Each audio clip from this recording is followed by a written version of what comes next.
At Mental4Moto, our mission is to give the unsung heroes of Aussie motocross a voice. From grassroots racing right through to the biggest events in the country, sharing the stories you won't hear anywhere else. If you're interested in the advertising packages that we have available, or just want to show your support, please check out our website, www.mental4moto.com, and we can tailor a package to suit your needs. Now, let's get on with the show. We're all nice. Don't worry. We are nice. We're nice guys. Yeah, we're just trying to look after the sport, you know. Yeah. We might give you constructive criticism, but come on, guys. I don't mean to hurt your feelings or anything. I just want the best for the sport, all right? You're a nobody, Seth, but you're a nice nobody. So.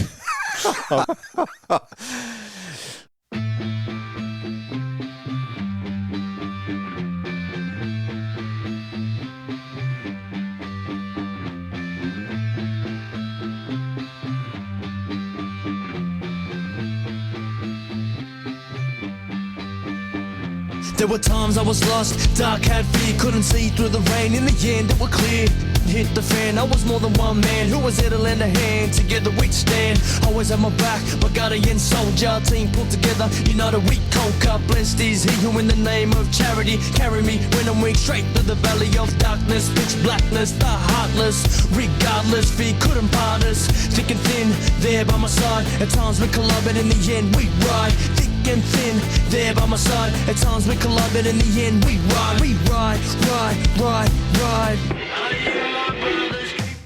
Hey there, Moto fans. We are back with another episode of the Mental4Moto show. Before we get into it, a big thanks to our partners here at Mental4Moto, Fastline Suspension, which saved my co-host's butt at Traralgon on the weekend when he started to swap out, Southeast Pools, Ultimate Toy Haulers, Wolf Building Compliance, and the July sponsor of the Mental4Moto Motocross Wall Calendars, Iro Helmets. And as aforementioned, joining me in the studio again for another episode, Seth Jackson. How you going, Pete? Oh, I'm pretty good, mate. I'm pretty good. That's good to hear. Yeah. Glad to be back. Thanks for having me back on. It's always fun. So as long as we keep this stuff going and having a good time, you're welcome back. Thanks, mate. Yeah, it's always a good time hopping on here. I've come with a better attitude today. Hopefully, no almost getting you cancelled or upsetting anyone. So we'll see. I'll be on my best behaviour today. The night is young. You're a big points guy now. Yeah, watch out. Yeah, big step up. Yeah, like I said to you on the weekend, you know, we called before the race that you were going to crash with Meadow, Nick Medson at the Vicks. We called that you were going to get points at Traralgon. So what's next? What are we calling for the Queensland round? What are you calling? What's my destiny, Pete? Podium guy. I'm in on that one, yeah. If you can pray for that me tonight, I'd really appreciate it. Yeah. We've got Mafra sale this weekend for the Gippies. I'm calling you for the win. Oh, thanks, mate. Yeah, we'll go down, have a bit of fun, do some crack activities with my mate Callum Orchard. Knowing him, he's going to pull something out of his butt because it's his home track, and me and Unc are going to go bar to bar. That's always some fun at the Gippies. Love going bar to bar with him on a fast track. So. Well, Ratty Orch is in semi-retirement, so if you can't beat him, even on his home track, being a... Bairnsdale. Huh? Bairnsdale, he beat me 2 out of 3 motos. Well, that's not good enough. That's not good enough. Your sponsors are going to be dropping like flies if you keep that going. Yeah, I know. After they see how many cougars he smashes the night before, I'm getting fired. Oh, fun and games. All right. Traralgon, mate. We just had round 6 at the ProMX. Sure did. Initial thoughts? I'm biased. It was a sick weekend for me. My results are really good, so everything I'm about to say is completely biased and thrown out the window. But Traralgon put on a really good event. I'm really, really happy and proud of what they did. They turned around the ProMX track conditions. Yes, I am biased because these track conditions do cater to my talent ability, but I believe, and a lot of other people would say the exact same thing, that the tracks were a lot more racy. It wasn't just one line slot car. People were able to go out from in and kind of take each other's lines away and stuff like that rather than staying in one line. And the track was a lot faster. And who doesn't want to see good racing? 100%. As I said to you off air, like I shot for a lot of riders this weekend, and so I always reshare their posts, and there were so many positive comments about the track and about the track prep. So I think they nailed it this weekend, and like you said, coming off some more questionable track preps. And this weekend could have gone either way. It could have been really bad. Mother Nature was not on their side at all. I think we had 10 mil of rain that night, and I'm glad that they planned for it, and they weren't just like, maybe the rain won't come, we'll rip it anyway. No, they sealed that thing in. They knew the rain was going to come. They didn't even rip it in the morning. Went out for practice and qualifying. Wasn't even a puddle on the track. Wasn't muddy. It was prime. Yeah. So they did an outstanding job. Plenty of traction. Yeah, 100%. Heaps of traction. Yeah, I spoke to Hancock on the Saturday afternoon, probably an hour before riders briefing, and I asked him what the plan was with the track, and obviously we'd just come off track walk, so we got to see it, and he said, we're leaving it up to the gods. So if it rains, it rains, but he even acknowledged that there's been a lot of people not happy with the track prep the last few rounds. However, I also spoke to a mate of mine that's on the committee out there, and apparently there was a push to rip and water the track on the Saturday, which didn't end up happening. However it played out, whoever was in charge, whatever the truth is. Well bloody done. Yes. Thank you for having a backbone and pushing back if that's what happened. And I can guarantee 90% of the riders will thank you for it. Yeah. Yeah. So, I mean, in terms of the track itself, by the end of the day, you guys were the last moto, and it was already getting dark. What was the track condition like by the end of the day? It was pretty rooted down the straights. Like, the corners never got that bad. They were kind of like a few lines each corner. There weren't just massive ruts to China. Well, Traralgon kind of doesn't really shape up that way since of how I've raced it in the past. But down all the straights, it just became so choppy. Like, just chopping stuff everywhere just because the volume of riders going down the straights and at that speed, just massive, like a lot of chop, and then a lot of like the big kind of like sand rollers too, like kind of how they form. So it was a bit of both. So going down the straights was hard, but there's nothing you can do from that. That's just how a national will form up. But it's a lot safer than trying to do that with 10 ruts going down each straight. Yeah. Was it technical? You use the word technical. Was it technical in its own way? Yeah, it was 100%. You couldn't just go down the straights and sit down and be pinned. That's what I love doing at Traralgon normally, but you certainly couldn't do that. You had to be really using your technique, standing up on the pegs and like labouring that bike, like higher gear, lower RPM, just so your rear end's not spitting out. Yeah, I mean, we saw some clips of you on socials where your rear end was spitting out. You were on the bopper and the bike stepped out, but I think your suspension saved you. Yeah, Fastline suspension saved me on that one for sure. It landed off that jump. Yeah, it was on the bopper. I think it was like second lap, and obviously we're all sending it. We're all in a pack together. I've probably made like 2 passes. I've probably been passed twice. Everyone's just going back and forward, and we just send it. And land off that thing, third gear wide, and it just steps out of me, and then it steps back the other way, but I end up saving it and catching it. And there was another rider who had a massive stack through there as well, and there's a lot of big crashes down some of the straights throughout the day. Just people being too aggressive, but I guess that's kind of what happens. Yeah, I mean, we saw Cole Webster had a moment. Yeah. Aaron Tanti, had a big moment, but somehow stepped off the bike. That was pretty impressive. That was impressive for sure. Yeah, Connor Rosendich, he's the one I think you're referring to, went down after number 4 there. Yeah, I think it was about 3/4 of the way through the second moto. He just passed me like 2 or 3 corners before. And then, I come over this tabletop and I see him go down this straight. And, man, it was just flying through the air. It was massive. I was just like, holy crap. So what do you credit your success this weekend? We'll call it a success. It's your best ever results in the MX1 class. Yeah? Yeah. Yeah. So what do we credit your success to? Was it the phase supplements? Was it the hell of a collective gear? Was it the fast line suspension? The nasal strips? It was a bit of everything, mate. Yeah. All these guys that have helped me out all plays a big part. Yeah. Or were you just showing off for the camera? Yeah, no, I saw you out there and I paid for an edit, so I had to look good, Nah, I normally do pretty good at Traralgon because it's kind of my type of conditions, that little bit of like loamy, forgiving type of dirt and just super fast straights. I love just getting on it and just sending or bending it. So that's what I definitely contribute my good results to. Like, it's just the track that I actually love. Every time I do that, I can do a pretty good result. And also my fast line suspension. the weekend before, me and Adam were out at Cruisix. It was probably the closest thing to Traralgon type conditions, and we really, really dialed it in. Like, we made a pretty significant change on my rear end, and yeah, it wasn't blowing through stuff anymore and kicking me randomly when I wouldn't want it. The bike was super predictable, and yeah, helped me put on a clinic. Yeah. With the jumps, speaking of kickers, like, it looked visually like there was kickers on quite a few of the jumps, but I didn't see the bikes reacting like there was kickers, and Traralgon sometimes does get that way. What was that like? No, the ramps are actually all right. There was only one that was pretty bad. It's the first tabletop on the lap of the track. That one normally gets pretty chewed out because it's kind of right over a corner. People normally accelerate up it. But you can see it there. It's really clear and obvious when you hit it. You just got to account for it. Yep. But all the other ramps were really good, where I know in years past they haven't been. So they did a really good job of that. Oh, that's awesome. No, I'm stoked for you, mate. Did you get to watch any of the racing sort of over the weekend?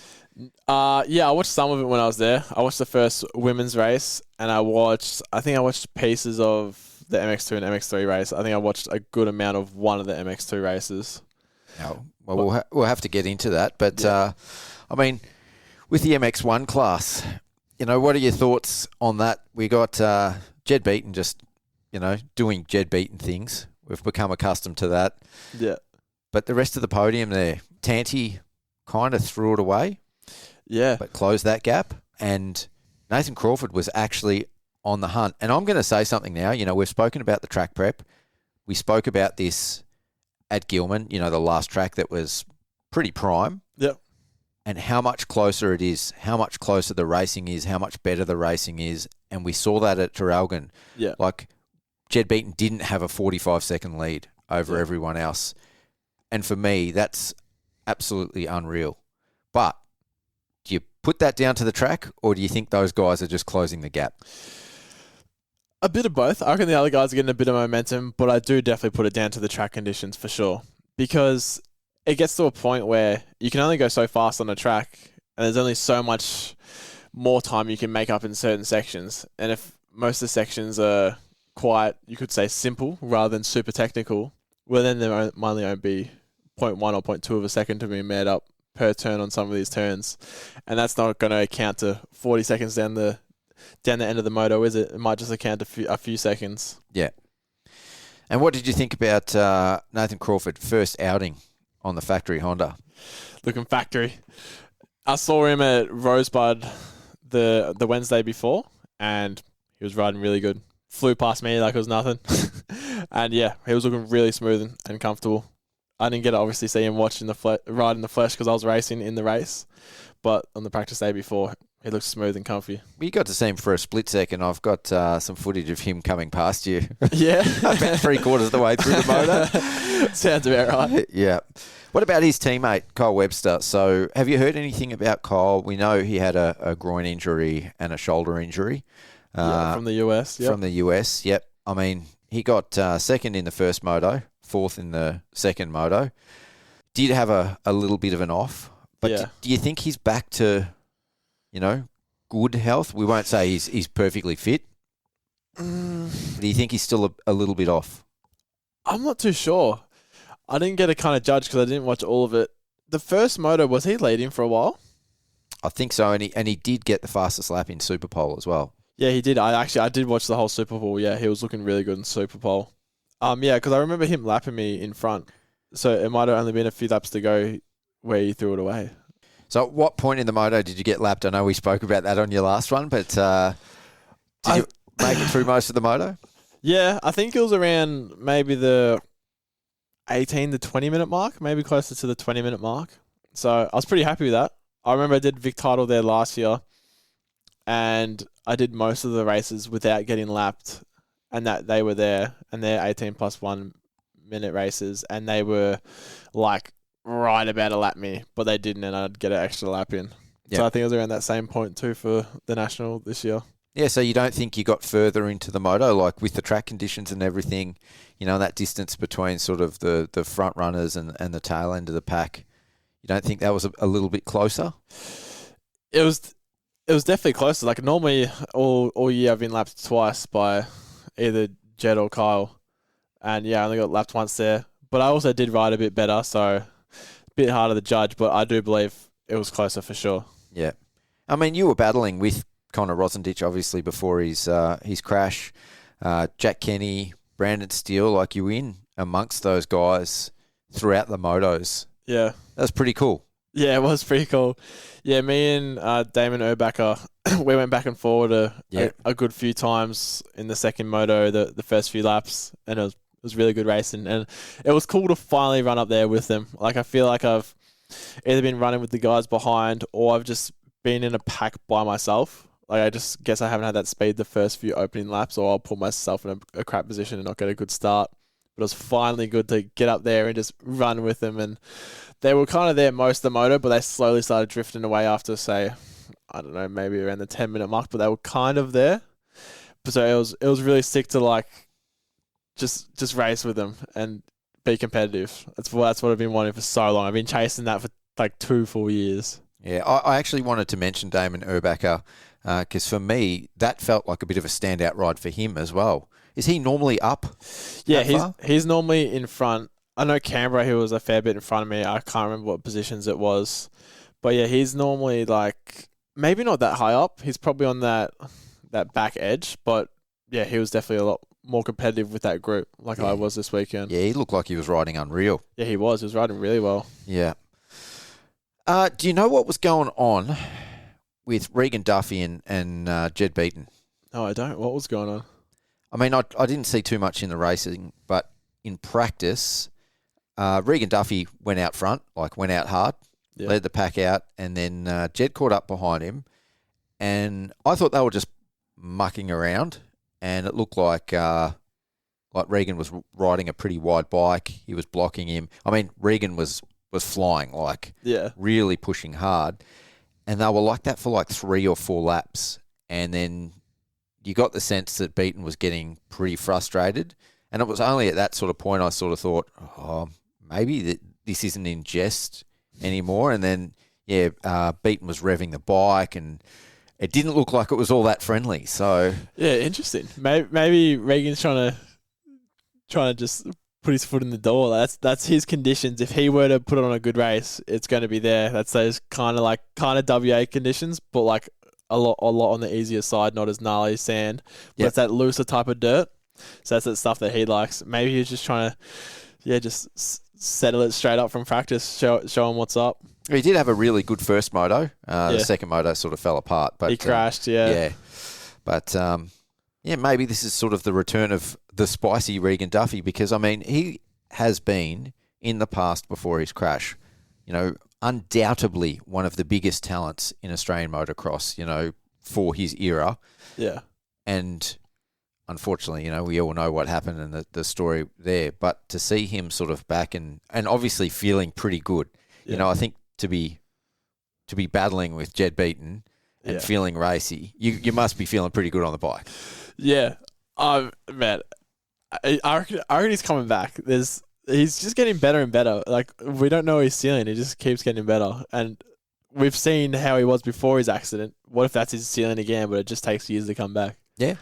Yeah. We really don't know. And it may just be a confidence thing as well. Yeah. So, if he keeps that going, I'm looking forward to the next couple of rounds. Maybe he just needs one race where he gets a third or something and he's like, I'm in it. We're back. Gets the start. Yeah, gets the start. And a track that's not too gnarly, that sandier topping conditions, and just goes out there and lets that 450 Yami eat. Yeah. The other one that I thought was a bit of a surprise was Sam Pritchera. Come in, just did a one-off moto under the Honda truck. Yeah. Off-road guy. I didn't see that happening. No. 8th overall. Yeah, pretty solid day. Yeah, I'd say it's pretty solid. Look good out there. Maybe making the change to ProMX. Yeah, fresh off second at Hatter. Yeah, I'd never heard of him till I saw the news, and then obviously found out he came second in Hatter. I'm like, it's pretty cool. And then just comes straight and does a ProMX. He lapped me, so it was. I thought I was riding good, but obviously he's riding a lot better. Yeah, but yeah, who knows? Maybe another edition. Yeah, for sure. Maybe Uriev's 43rd rider on the team. Yeah, gearing up the off-road Hatter guy for Supercross, maybe. Who knows? Yeah. Oh no, let's not do that. Don't mention Supercross. Is that what you're saying? We'll get to that. We'll get to that. All right, MXW, the battle of the Titans Yep. in this class. And First moto was going down. yeah. I mean, I've seen that from two different angles. I saw it happen, and then Hantis had the crash, if you call it a crash, maybe the takeout, depending on your perspective. He caught that on camera, and then obviously ProMX had it from a different angle. Yeah.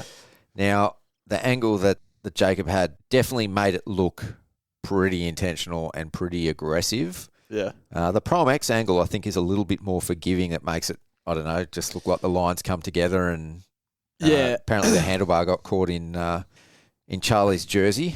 But what are your thoughts? You've obviously seen the footage. I did see the footage. That exact same corner. I think I passed Damon Urbacher on it twice. I had the inside, he had the outside, and I kind of would just drift wide. And I can confirm I didn't run him that high. I'd say I ran pretty deep into it too, and still was like pinning it, had heaps of traction on that kind of base. So there's definitely no need to run it in that high. And I made the pass successfully twice. So I reckon Charlie went in there for a slam for sure. And you can kind of tell when you look at how Lala's bike, like, just all of a sudden, like, front end just, like, disappeared and dropped away from her. It doesn't look like it hit it too hard, but, yeah, they connected in some type of way where Lala's bike just instantly kind of disappeared from her, and it was all over. Yeah, it was high speed. It was a big crash. It actually blew me away at how quick they both got up off the ground. Unfortunately, Lala took a little while to get her bike started again. Didn't take either of them long to get going, but Charlie got away a bit quicker. But looks like she's carrying an injury from that now. Yeah, I saw that shoulder blade injury. Yeah, she spoke about it on the podium. She definitely looked like she was hurting. Yeah, pretty tender. Yeah. So, I don't know. The media that's come out since then from her and the statements kind of suggest that she may not be racing the Queensland rounds. Bro, she has to. Like, if she went and did that second moto that same day, I feel like if she has a two-week break, she'll just go and send it anyway. She's done that before anyway. Remember her hand last year? That was butchered. That was awful. And that's your hanging on point. Yeah. I'd say her hand was definitely worse than this shoulder, because it's not a full break, it's a fracture. Don't know to what extent. But if she still finished 2 races on it, knowing her, I reckon she'll thug it out for the last 2 rounds. Yeah. But will she have anything for Lala, do you reckon? It really just depends how her shoulder's feeling, I believe.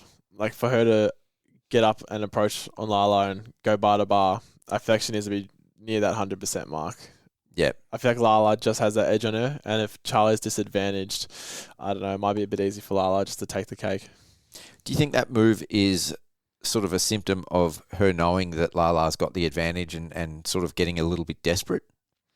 No, I don't reckon her intention was to put her on the ground. The intention was definitely to pass her and show a wheel, but I don't know. I don't think she intentionally did that, but she definitely wanted to show a wheel, take her line away. But I don't think she planned to make Lala hit the ground. Yeah, definitely going to be their friendship, I think, is going to be strained. Yeah, if that sort of stuff keeps happening.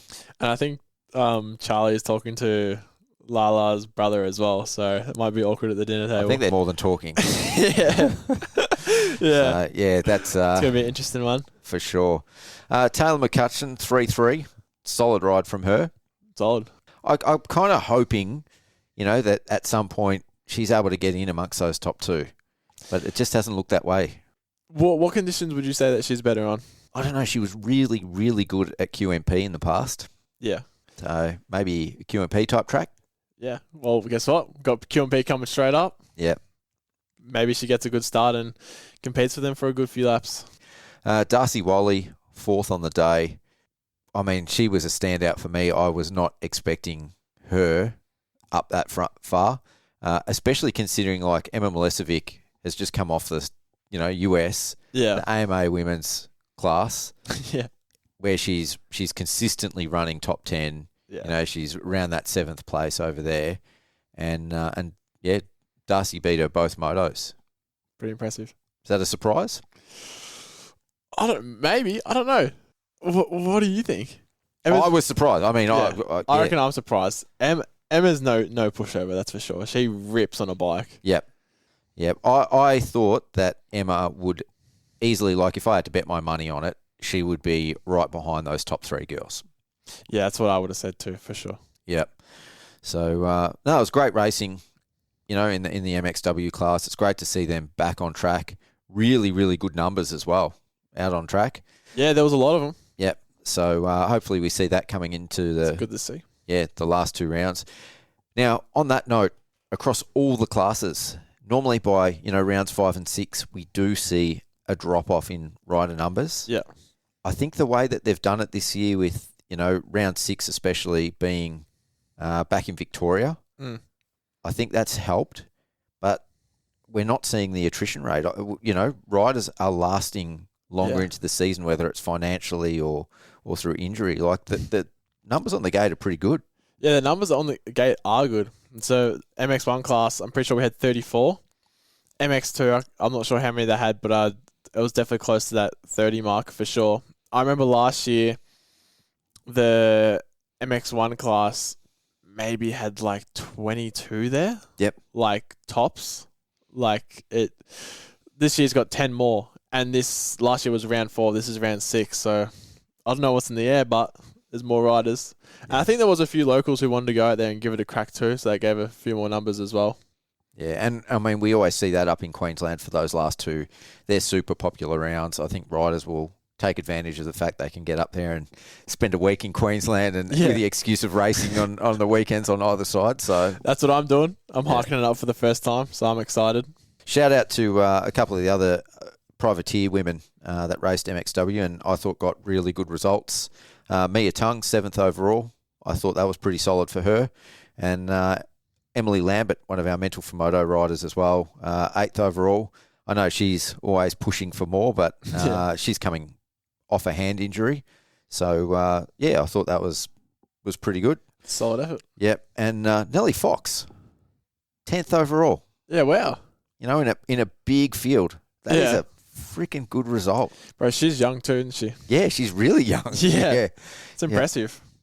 Yeah. So, no, it's unreal. Like when you look at the riders, in that field, there's some big names there. And for her just coming in and she doesn't always race all of the ProMXs. Yeah. Yeah, that's a really, really good result. It's good to see. So who have you got for the title? You think Charlie can close that gap or? How many points is it? So Charlie is 34 points behind Lachlan. No, not unless Lala DNFs the race. Yeah. But if she DNFs the race, then there's only 9 points in it. Could be enough motivation for Charlie to maybe throw her in the ground for real this time. Yeah. So Taylor McCutcheon's actually sitting second in the championship because Charlie had that DNF at Wonthaggi at round 1. So what's that gap? 24 points. From second to third? No, first to second. And there's 10 points between Charlie and and Taylor. So does she close that gap over the last 2 rounds? I mean, Taylor would have to beat her in at least one moto. And you said she likes QMP too. I reckon she... I don't know. If anything happens, like, what if there's a moto where Charlie comes 4th and Taylor comes 2nd, then it puts Charlie even further in the hole and then she has to pull out something more extravagant and prey on Taylor to do worse. Anyone's game. It is. It's motocross. Anything can happen. It's bloody cool. It's cool. I love the way that this championship has played out. And I think it's the first time, certainly, in the last 4 or 5 years, that I've seen this much excitement around the MXW championship as well. Like fans that I talk to, like friends that I talk to that were going out to Traralgon to watch the racing, were actually talking about the MXW class and keen to see the MXW class. So I think the addition of a US rider in the mix, the fact they've seen Charlie over in the US and Emma over in the US and Taylor over in the US, it's created a bit of buzz. It is cool, and like they are flying. Like it was, like I watched the first race. It was sick as to watch, and it's legit just another moto, and it's very competitive. Who wouldn't want to watch it? It's great. Have you had a look at how their lap times compare to, say, yours? No, I haven't. Maybe once, like 2 years ago, at Wonthaggi, I think me and Charlie's lap times might have been close. Don't know what that would be now. I've never looked. I hope they're not better than mine. Should I look? Yeah, sure. Go ahead. Only the second moto, yeah? Okay, Lachlan Turner's fastest lap in Moto 2 for the women. So this was back-to-back with the MX1 Moto 1. Yep. Her fastest lap was a 1:58. So Seth Jackson's fastest lap was a 2 minutes flat. Dang. So my excuse is that she was using a big bore and she's 30 kilos lighter than me. Well, just to put this into perspective, though, okay, you were faster than everyone but Lachlan Turner. I'll take it. You know what? I'll take it. Yep. The world's fastest chick. You know what? She can have it on me. 2.5 seconds faster than Charlie. I'll take that. Yeah. I mean, that's... There's definitely been race days where she's been quicker. Yeah. Yeah. But it shows how fast these women are as well. Like, I'm on a 4:52, and this is on a fast track. Yeah, good point. Good point. So... and I dedicate my whole life to this sport. I'm pretty sure they do as well. Yeah, but I'm not trying to be sexist or anything, but they are physically disadvantaged, like less muscle mass and less cardiovascular like ability and stuff like that. Like they're just like men have a more of an advantage at a base. Yeah, yep. So yeah, and I've also got 200 more cc's under my rear wheel. Yeah, that's cool. It's very interesting to see though. Like I'm glad we looked that up. Top 15 guy, MX1, premier class, and these women are doing same lap times. Yep. Some of them faster. Oh, God. All right, moving on. MX2. This was another cool class. A couple of standout rides. Alex Larwood, it all went together. I think, we said it from the very beginning. When the day goes to plan for him, he's kind of untouchable. Yeah, I could agree. How did Cade Kingsford go? Well, Cade went 2-2. Solid day for him. I wonder how his collarbone's healing up. I think his collarbone seems to be okay, but I tell you what, 2-2 for Cade. That's great. Not a positive day for him, like in his mind. Oh yeah, he just wants to win. Salty. Like he looks salty when he's on the podium. Yeah, I think I saw the podium pic. Yeah, yeah. You would have taken that, wouldn't you? Yep, and it made it even worse because I asked him to hold the plaque up. He was the only one holding it down at his chest. Yeah. And I said, "Can you hold it up?" And yeah, I got daggers, mate. He probably stared at you like this and just slowly above his head.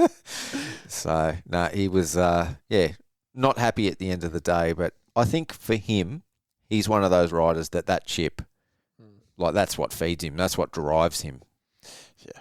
Hey, man, he's so young. He's got so much time. He just needs to take it in, I reckon. It's going to come no matter what. He's got such a high ceiling. I agree. He's such a great rider. Yeah, and he wants it so bad. Yeah. I think he's going to put the work in off the bike, on the bike, and on race day. We know he turns up. Yeah. So what do you think is next for Alex Larwood? There's talk that Cade's going to go do a season in the US next year, like a full season. What do we see for Alex Larwood next year?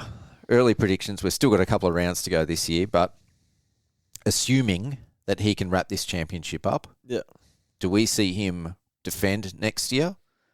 Or do you think that he goes up to MX1? Nah, I'd see him defend. I feel like Uribe wants, say, a Brody Connolly replacement, someone who's just going to dominate the 250 class, or someone that was like a Wilson Todd.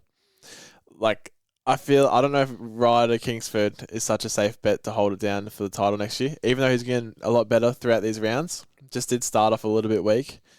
And yeah, I feel like Uribe would rather have 100% confidence than 80% on a rider to take home that title. So I reckon Alex Larwood would stay in the same class. And like we said, when he doesn't have a faux pas, he's pretty untouchable in this class at the moment. Yeah, especially even opening round one, he was flying at one take. He looked so good. Byron Dennis, another great ride to round out the podium for him. Jet Alsop, standout. Yeah, 6'6". Yeah, that is a bloody good ride. Very good ride. Is he under the... No, he's under the Pro Honda. Yeah, Pro Honda tent, yep. Yeah. Do you reckon that's the same bike parts and stuff they get as Uribe or no? So I asked this question on the weekend because I made a comment about them being Privateer team. Privateer team, and then even a satellite team. And I got some skeptical looks back or disapproving looks. So Yeah. I did ask Kai like where he thought that they stood. He's obviously the team owner, and he said they're kind of between a satellite team and a factory team. I think I might have saw that interview actually. Yeah, they're getting some support from the factory Honda. Yeah. So they're definitely getting more help than a typical Red Rider. Yeah. And obviously, you know, they've got the whole pit set up and the crew and the mechanics and everything, you know, on the day as well. Yeah. So, yeah, I mean, but that aside, to get, you know, a sixth result for Jet on the day in MX2 in that field. First year, yep. You know, we obviously saw his potential last year in MX3, but that's a solid ride. That's a really good rider. I'm sure he's stoked with that. Yep. And, I mean, you just have to look at the names below him. You know, there's some guys here that are on, quote, factory equipment. Yeah. You've got Jace Cosford, Noel Ferguson, Suya Nakajima, Matic Dixon, Ryder Kingsford, you know, all behind him. Pretty stacked. Yeah. Yeah, wow. So he's beaten some fast riders. But for me, the thing that stood out for me with him was that he just looked great on the bike. He looked aggressive. Yeah. And it's not a local track for him. Yeah, no, it's far away for him. Yep. That's great to see. Getting that standout ride. And 3 Mental4Moto boys all looked pretty spicy out there. Caden Strode, he's back. He's back. The Strode man. Yeah, he was on rails. Yeah. 12th overall for Strode. Balin, Moto 2, he went down and was miles back. Yeah. And I think it was Moto 2. It was one of the motos. Yeah. And, man, his comeback was, like, unbelievable. He's normally battling around those guys, you know, like Oscar Kimber, Strode. Yeah. And yeah, he caught back up from miles behind. Like, I reckon he saw red. Yeah. I don't know what happened with his crash, but he was not happy. Was it on first lap? Yeah, it was right at the start of the race, yeah. Yeah, damn. Yep. So, no, good ride for him. And Oscar Kimber, 14th overall. Solid. He'd be stoked with that. Yep. For sure. Haruki Yokoyama, I wanted to mention him too. He ended up 15th on the day. Moto 2, it was the tabletop up the very back of the jump, you know, along the back fence line there. Yeah. And he was coming up to it. And, I mean, if his bike had have gone probably 6 or 7 metres more, he would have been in trouble. Fortunately, it died before the up ramp. Yeah. And he stopped, and there was a flame about a metre long that shot out the back of his bike. Really? Yeah. So What? I don't know what was going on there, but I thought that was first moto that happened. Because I saw Zane put in his story, because apparently Haruki used Zane's bike for one of the motos. And Yeah. Zane was like, oh, no worries, that's fine, mate. So was that second moto he was on Zane's bike? Or the whole day maybe? sorry, it was on Zane's no, bike? it was the first moto. Sorry. Yeah, you're right. I'm just looking at this. So it was the first moto. It blew up. Yeah. Yeah, so Haruki called up Leroy straight after Moto 1. Hey, we need a cowbunga here ASAP. So Leroy was flying down the highway at 180 clicks with a spare bike in the van. Just came just in time for Moto 2. I was going to ask, like, did they have Zane's bike on hand or no? Yeah, so no. it got delivered. No, I'm taking the pin. Oh, I texted Zane exactly what I just said. And he's like, oh, no, Haruki asked for it early in the week because his spare bike blew up during the week or something. you had me going as well. So Haruki's done 2 bikes in 1 week. Oh, wow. Yeah. And now that he's put in a top 10 result on Zane's bike, Zane's never going to hear the end of it from Lee. Mate, you see what this bike is? See what it's capable of? Yep. Oh, well. Zane, you're going to have some big shoes to fill when you come back, that's for sure. No pressure, yeah? No, no pressure at all. All right, MX3. Did you get to watch any of these guys? I saw Frederick's bike quit on him in the first race. I watched a bit of the first moto. I can't actually recall what was happening. I'm sure I'll spark memory once you tell me. Well, for a start, Seth Morrow went. Oh, no, I did watch these, actually. Yeah, Seth Yeah. Morrow just looked like he was doing it easy. Yeah.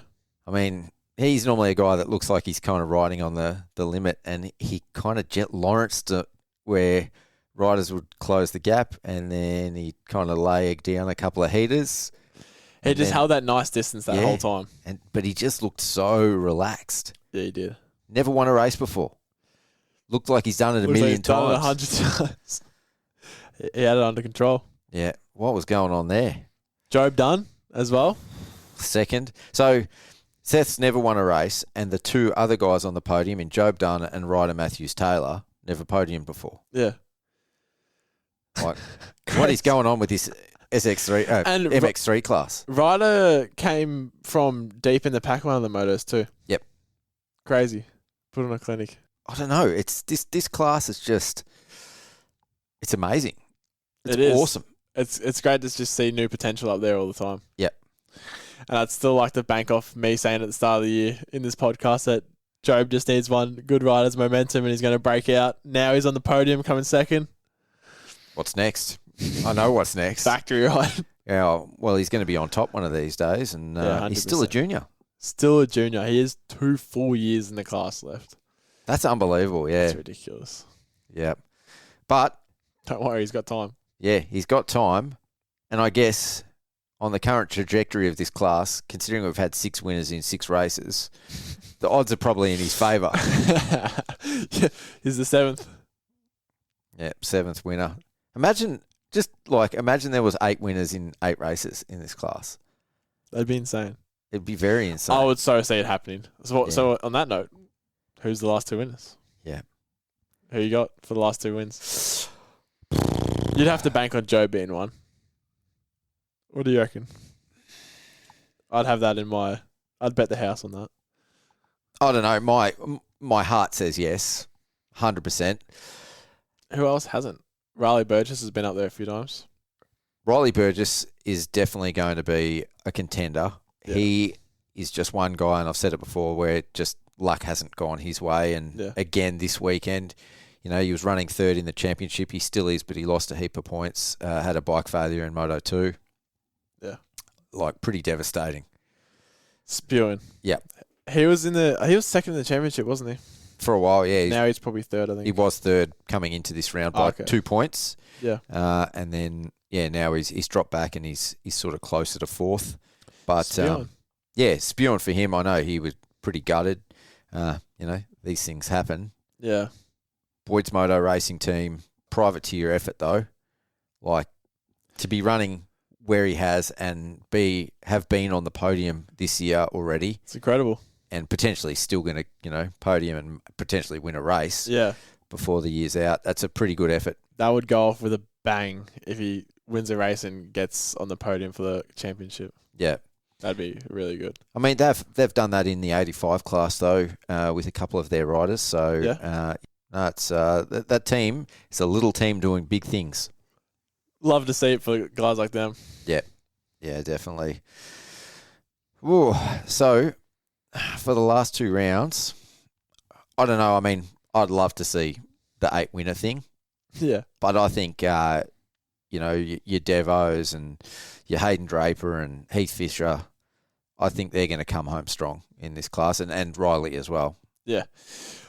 I reckon I could see Devison up getting another win for sure. Just needs to piece the day together. And then my second bet, Joe's been on a really consistent stroll. I'd have him up there, or I'd go Hayden Draper. What do you reckon? Yeah, I think... I would have gone Heath Fisher if it was sandier conditions. Yep. But I don't think it is. No, I think You've been to Conordale's great. Conordale before? No, I haven't. Everyone tells me it's going to be the best track I've ever been to. Yeah, Adam Fastline said, I mentioned the track. He's like, oh, that place is sick. I've never seen photos or anything of it before. No, they just had an event up there, though, and there was a lot of complaints and a lot of disappointed riders, yeah. Of what? The track, just, I don't know. Yeah, the condition? Or? It hasn't been ridden or raced for a long time, and, yeah, I think left a lot to be desired. So, interesting. By the sounds of it, they've got a bit of work to do before ProMX comes to town. I'm sure that'll be right. Do you know when the last year was that they had it? I think they said it was about like a decade ago or something. I don't know, but they've had other events, like big events out there, more recently than that. What was the replacement for them last year for the Queensland round? Warwick. Oh, yeah. Was that any good or? It wasn't a bad track. Like it was a good track. Yeah. It was kind of what I mean, seems to be the way with Queensland tracks. It was in the middle of nowhere. And I think just the way that they ran the program last year with the Queensland round and then one in between and then the last two Queensland rounds, just it was pretty lackluster. There wasn't a lot of bikes on the gate there. A lot gave that a miss. So that sort of took away some of the atmosphere from Warwick. But, would I be disappointed to see another race there? Definitely not. Like it was a cool track. Yeah. Yeah, definitely ProMX worthy. Yeah, sick. I remember just before I got injured, I was looking for flights and stuff for Warwick. And yeah, you definitely must be in the middle of nowhere because I remember you could get a flight and then you could get another flight on like a mini plane to some like airport that was closer. Yeah, I think it was a 2-hour drive from the airport. So yeah, fair hike. And like Jetstar was like recommending I could get another flight in on like a mini plane or something. I'm like, what the hell? Where is this joint? Yeah, I mean, it's a lot closer than Townsville. But yeah, cancelled. Yeah, that's it. You're done. Yep, done. Yeah, it's going to be a decent hike. I've never driven to Queensland. The longest drive I've ever done is about 10, 12 hours. So what am I in for, Pete? Double that. Yeah, I'm in for a very sore butt on the way up. Mm-hmm. Yep. I actually can't do car drives. Like, I don't know. I think I just have no fat on my ass. Like, it gets so sore. And like, even if I sit in a pillow and stuff, like 8 hours, like it's so bad. I have to get out of the car every like hour or two. It's just, I'm in so much pain. So I think I'm cooked. I thought you ProMoto guys were meant to be tough. Nah, I'm soft as. I'm used to sitting passenger in Dad's Audi, reclined seat all the way back. Now I've got a van and the seat's up in a vertical and it's no good. And then when I fall asleep, my head nods and I wake up and my neck feels like I've been written off. It's no good. You need to harden up, I think. That's what...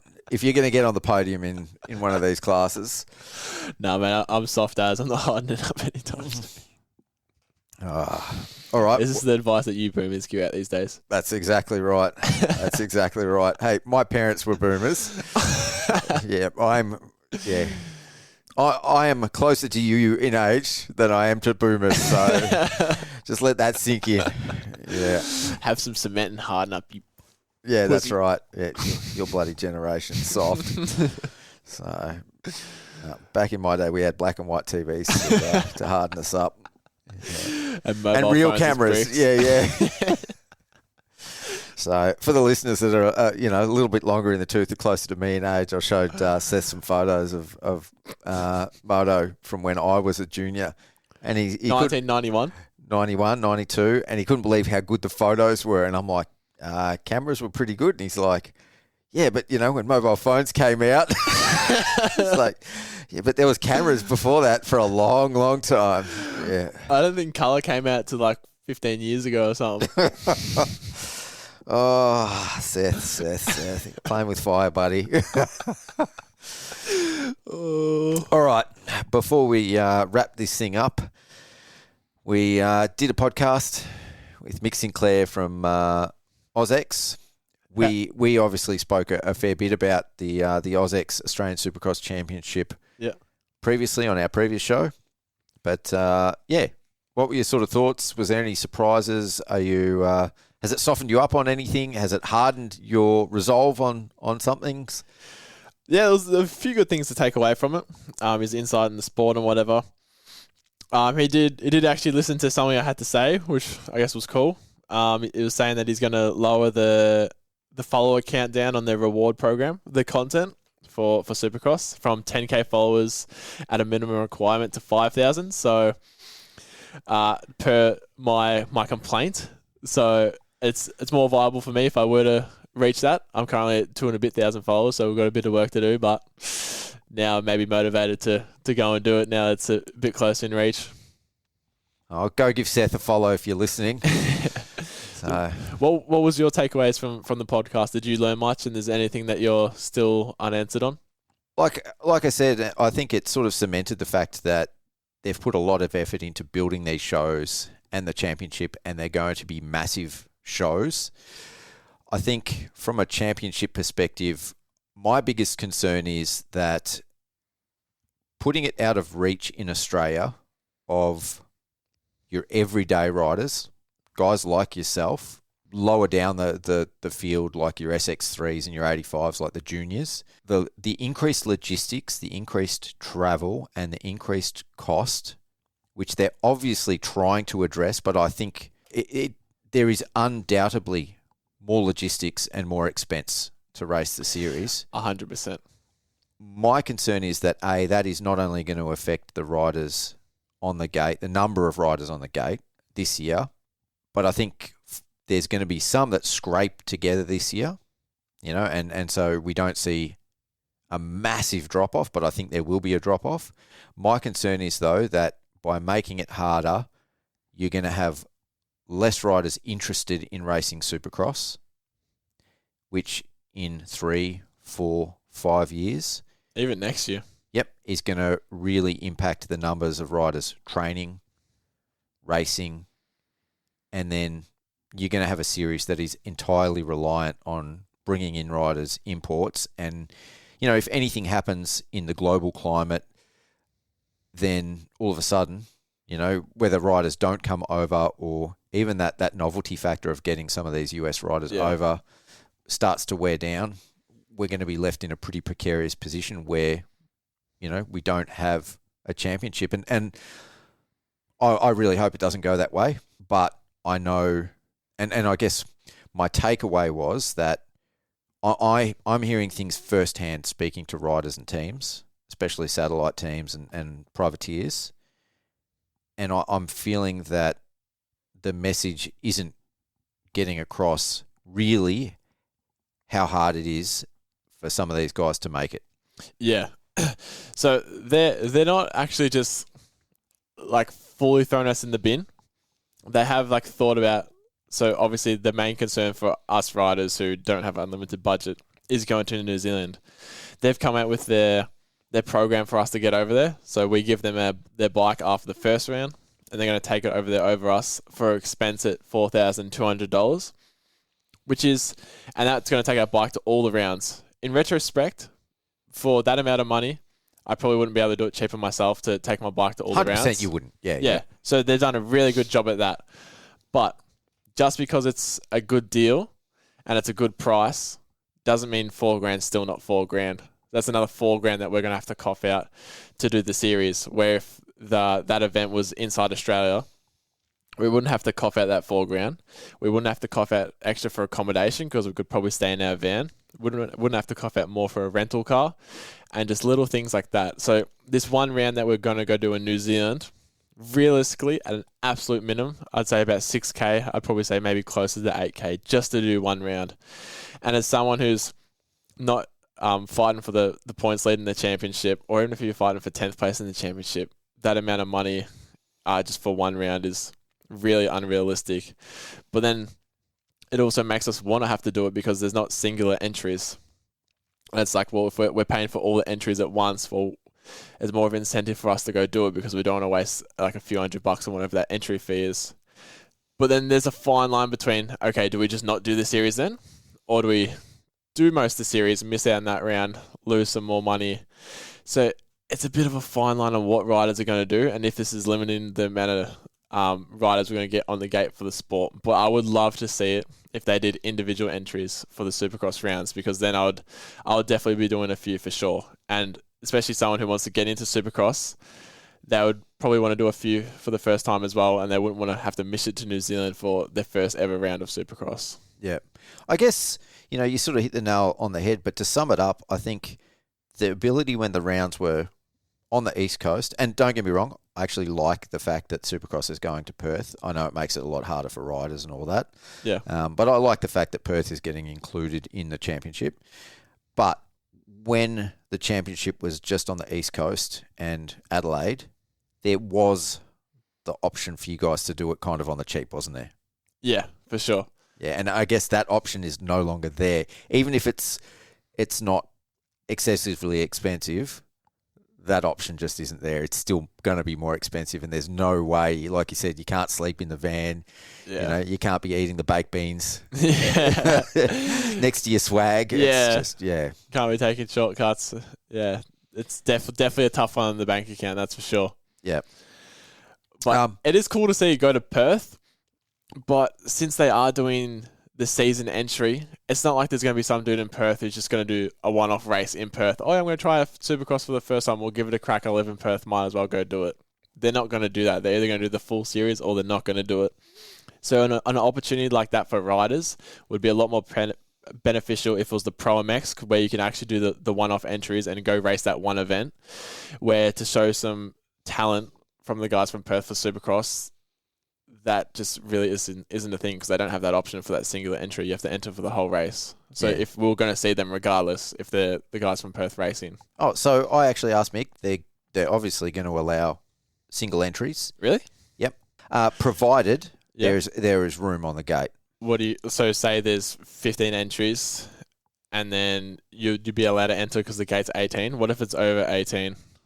I'm not sure. I don't know what the cutoff is going to be, but he said they would definitely accept single entries, so single round entries. Obviously, their incentive and their push is to have people riding the whole championship. Yeah. But I think the option will be there. Yeah, to avoid the effect of riders falling off, they definitely should do single entries for sure. Yeah. That's what I reckon that would help them as a championship for sure. And obviously help out guys like myself who can't justify to go to every race. And I'm sure a lot of people are in the same boat too. Yeah. And I mean, West Australia is going to be interesting because they haven't seen a round over there for so long. Yeah, long time. And like you said, because of that, I can't imagine there's going to be a whole bunch of West Australian riders that have been training Supercross every year and have Supercross tracks at home. So I got a feeling there's none. So it's going to take some time to actually build up, a endemic population of Supercross riders in West Australia as well. It's such a niche sport. Yeah. So that round's going to be, like you said, I think filled with riders that are doing the whole championship rather than a local population of Supercross riders. Yeah, it won't be just your one-off local guys, but it will be good for the state, just the fans and everything like that, to get the whole community involved and like more new fans to the sport and whatever like that. That'll be a cool part of it. That's definitely the more impactful part, I believe. Yeah, I nearly moved to West Australia a few years ago. So really, I love it over there. So what do you like about it over there? It's just chill. Yeah. Have you been over there? No, never. Very, very chill. Like we went on a holiday down from Perth to Esperance, the wife and I, and there's a place in Albany down on the south coast, King George Sound down there, and we just loved it. Loved the town. It's a big town. Loved the vibe. Does it feel like a holiday housey kind of vibe area, or not really? Yeah, I don't know what it's like. I mean, it's much bigger, yeah, and there's better infrastructure there. But it felt like Phillip Island 20 years ago, sort of when we moved down to Phillip Island. Yeah, as that sort of vibe. Yeah, true. So pretty cool. That aside, though, I've been thinking about Supercross a bit, and I said to Mick, like I was torn on the Ken Roxon and Joe Shimoda and Cole Davies as coming over and doing a couple of rounds, and obviously I completely understand the commerciality of that in terms of getting sponsors interested in the events, getting bums on seats. But I had this idea, and this is. I'd love to hear from the listeners. I'd love to hear from people in the industry, from riders, and as well as yourself, Seth. Yeah. Just your opinion. It got me thinking about alternative models, and this is in no way a sort of criticism of that model because it is what it is. But I've been a critic of the purse money in the sport in the past, and it got me thinking. And I kind of spoke to a few people in the industry that I just to gauge to make sure that, I thought I was sort of on the right track. And I suspect that, Ken Roxon, he's a defending AMA Supercross champion. He's coming and doing 2 rounds. Joe Shimoda, one of the most popular, biggest names in the sport, is coming to race his debut on a 450. And Cole Davies is obviously a regional 250 Supercross champion in the US. He's a Kiwi, super popular. He's sort of the nemesis of Hayden Deegan before Deegan stepped up. I would have to think that these guys would be getting collectively paid to do those rounds, sort of somewhere in the vicinity of $400,000 or $500,000. Yeah, Kenny wouldn't be cheap. No way. So, And I mean, this is pro rata. If I'm way off, it still doesn't really matter. You can At a minimum, it's a few hundred K for sure. So let's like work at that as a minimum, I guess. Well, I'll work off the 500. Okay, Yeah, cool. Because it works easy. Yeah. So let's say that we're not using that model. Yep. Okay. And we get that so it ends up with being $100,000 per round.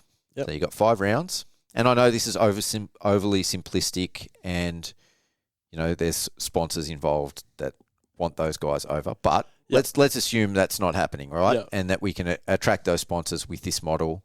So you end up with $100,000 per round in prize money. Yep. Okay, you make maybe first in MX1 20 grand, and the rest of whatever you have, $60,000 is spread out from their back. Yeah. That's pretty friggin' good money. Like, that's massive money. Yeah. Okay. So if you had a championship with that sort of prize money, who are we going to get over here? You're going to get pretty much everyone except the very top factory guys. I think that's going to interest certainly all your top privateers from the US to come to Australia. It's obviously very attractive to our own races over here. Yeah. You're probably going to attract some talent from the factory teams over there, guys like Christian Craig, RJ Hampshire, that next tier of riders. So if you could do 5 rounds and there's $100,000 in prize money, if you win all 5 rounds, that would be pretty massive. That's a really, really good point. Right? Yeah. So that would elevate the level. It would definitely elevate the racing. And guys, Australian guys, like your Jed Beatons, Tanties, Luke Clout, they're going to be able to battle with those next tier guys. And that's sort of one of my concerns with like Ken Roxon. You bring someone like Ken Roxon in or the Lawrences. Yeah. They're too good. Yeah, they're on a whole nother level compared to us. Yep. So by not having them and having that next level of riders who are still amazing Supercross riders, it closes that gap. And it gives the Aussies someone to cheer for, because I think, your Beaton and your Tanty and your Clout can compete with that level of racer. Yeah, 100%. I believe could as well. Yep. So it also is an incentive purse-wise for those guys. And then if that purse is then obviously spread out and there's, a couple of grand up for grabs further down the field, imagine what an Australian rider, like a privateer like yourself, say maybe you're passing from 13th to 12th. And there's $1,500 difference in the purse. What would you do for an extra $1,500? Mate, you'd be surprised what I'd do for $100, mate. This bloke Zane that I've been made for a few years? Yeah. Yeah, mate, I have no idea who you are. Doris! Your front wheel is gone. So, from a marketing and sponsorship point of view, I think maybe if you were to change or have the model, this type of model, it might be hard to sell for the first year. Yeah. But I think if you ran that type of model, the racing would speak for itself. The eyes on the sport would speak for itself. You'd still get bums on seats to go see RJ Hampshire and Christian Craig and Joey Savacci and Dean Wilson. There's a more variety. I can't say it, variety of riders rather than just that one standout like Ken Roxon. If you had 4 or 5 like kind of mainstream American guys, who wouldn't want to see like almost a mini AMA over here? Yeah, like that would be sick. And then by spreading that purse money further down, so the top 20 are making pretty good money. Yeah, you could have a B main so that Australian riders aren't missing out. Certainly in MX1 and SX1 and SX2. Yeah. Maybe you get $1,500 for winning the B main, and then the next 5 get their entry money back. Yeah. So, you're giving everyone a chance to race.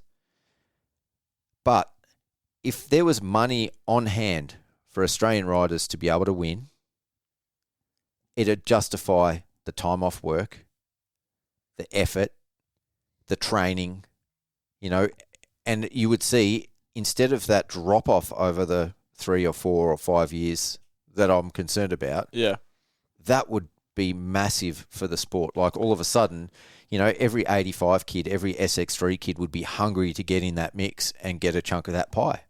100%. Like it would actually be insane for the sport if they did something like that. And they would never have an issue with rider numbers because because who doesn't want to get paid to go do the sport that they love and bring in heaps of incredible talent from the US too. The only concern they have is right now, I believe, if they were to just bring Ken Roxon instead of 5 guys like Garrett Marchbanks, RJ Hampshire, Christian Craig, is Ken Roxon is going to sell more tickets right now and Ken Roxon is going to make them more money right now. Where great for the sport, they can build with more money, so could be a positive, but that does depend on their next moves that they do. Are they able to make it justifiable to put all that money into the prize money and not have these bigger name guys here and less seats sold? Are they still going to have this as a profitable business? Yes, it's really good to build for the long term, but would you have less seats sold though? Anyone that watches the AMA Supercross, which is a lot fans, would definitely come out. Like if you've got a decent chunk, you know, and it might only be 4 or 5 riders from the AMA Supercross are coming over like that are actually brand names coming over to race. I think that would be definitely a massive draw card. And then on top of that, you would get, you know, your privateer heroes as well. Yeah. I feel like you've got to be a really big fan of the sport for like the privateer heroes type of stuff. But I don't know how much of like household names like RJ Hampshire or Garrett Marchbanks is though. Like if I like told my dad, oh yeah, let's go to AUSX this year because Garrett Marchbanks is coming over. Like even though I've been watching AMA, Supercross and Motocross with my dad for 6 years, he might even just be like, wait, who's that? And for the people who aren't involved in the sport and kind of like on the outsider, are they going to like register this as like a big name? I don't know. I'm just throwing speculation out there. I'm not too sure what the people would think. What do you think? You shot me down. I would go see those guys. Yeah. You know, and I would want to see, is Luke Clout better than RJ Hampshire? Yeah, 100%. I would love to see that too. Going to beat Christian Craig? Yeah. Whereas when Ken Roxon comes over, in terms of a race, I mean, short of something it's not a strange race. happening. For us fans, it's a foregone conclusion. For us fans, we honestly couldn't really care much. Be like, yo, it's Kenny, it's sick, but racing apart, like we couldn't care at all. We would definitely rather that other format. But I don't know what the average Supercross fan is that comes and sits on the seats. Like, how much knowledge do you reckon they have in the sport? Or like it's kind of something they're just bringing their family along to. I don't really know what kind of audience is actually in the seats. But see, your argument there works against the Ken Roxon model then as well. Because if they're a fan of the sport, they're going to know the riders. If they're just that family that comes and watches the racing, you don't need any of the US guys. Like if they're just coming out and taking their kids out on a Saturday night for a show and they don't know any of the riders. You know, I think about when I went to the Supercross Masters for the first time, man. I didn't know anyone. And I walked away that night with heroes. And I had absolutely no scope to know whether those riders that I saw on that track in the world scene were any good. You know, there was no scope of reference whatsoever. But I walked away that night and, you know, Eddie Warren and Craig Dack, they were my all-time heroes. You know, that was... You raise a really good point. Yeah, that's valid then, 100%. You know, my brother, he goes and watches the AUSX. Yeah. He's not a Supercross fan. He listens to these podcasts, but he doesn't ride dirt bikes. Yeah. And... yeah, I mean, he goes and he doesn't know any of the riders and he just goes and watches a race, you know, watches a show and often asks me, like, who's this guy? Who's that guy? So then you've got me asking, why are we spending $500,000 for Ken Roxon then if that's maybe 5% of the diehard fans who want to see him? Because I think it's more than the 5%. You know, and the percentage is? I don't know. And herein lies the question with the model that I've proposed. Like, could it work? And I guess that's my question to the listeners, to yourself. And I'd love to hear from the casual fans. I'd love to hear from industry people. And if Mick's listening to this, I'd love to hear their thoughts. And I'm not saying, again, that it's a better model or a worse model or that this is the way it needs to go. But I think it's one way of really building the sport in Australia and having a great event at the same time and a great championship. That would be incredible for an event and a championship and everything. Anyone that has anything associated with moto would absolutely love that. I reckon that'd be great for building it, 110%. But I would be really interested to know, though, what percent of our Supercross fans are. Are they people who have no idea and just want to go watch an event? Are they really diehard fans, or are they people who have ridden a motorbike once or twice? It's probably a mix of all. So, but I wonder what percent of the pie is for each. Yep. But I believe what you said would be absolutely incredible for building the AUSX Championship into something bigger and better. And it's building a really good foundation, not just building this big off one event and then who knows, might not have any riders to show for the next few years. Food for thought. Yeah. Keep it interesting, keeping us on our toes. Yep. I'll be really interested to see the rider count for this year. And I'm honestly a little worried what the rider count is going to be next year if the schedule is anything like what it is this year. I think the overseas is a massive put-off for a lot of people. I feel like if it was all in the country, a lot of people would still thug it out. But the one being overseas, it's really like out of pocket for a lot of people. It's a big one. Yeah.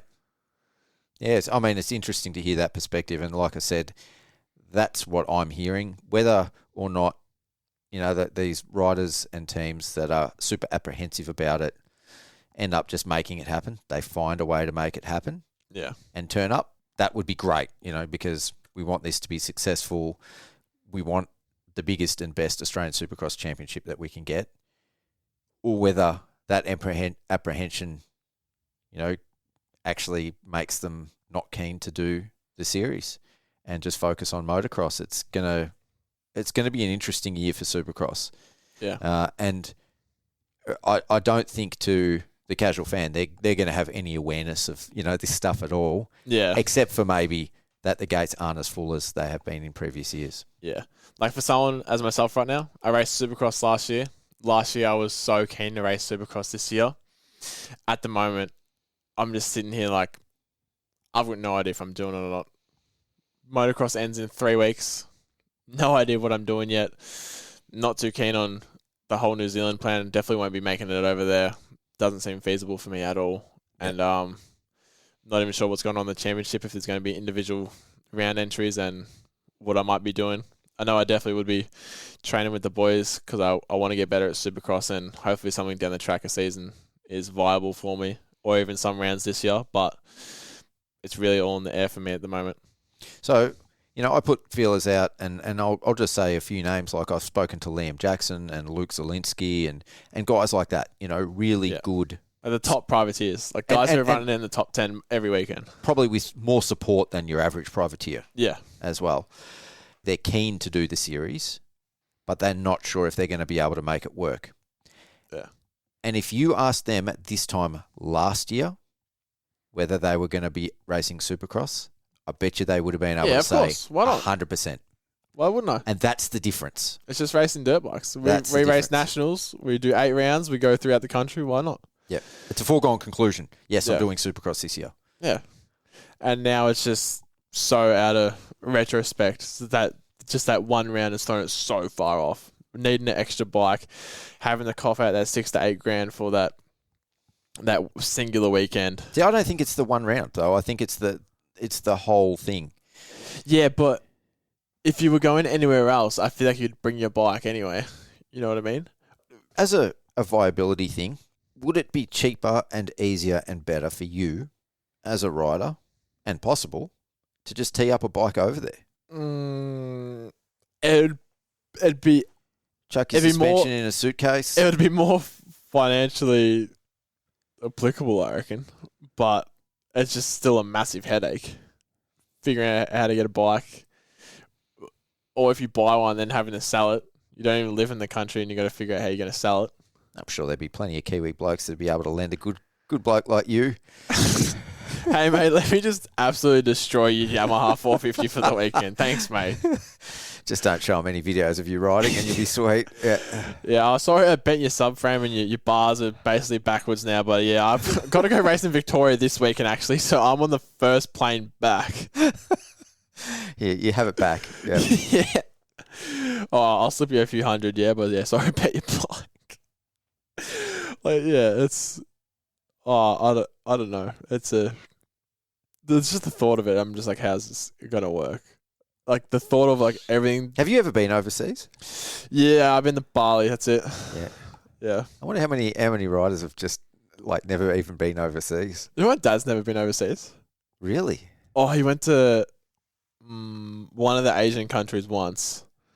It was So like he has Thailand been or something, overseas. Malaysia or something, Yeah, like yeah. once, and that's it.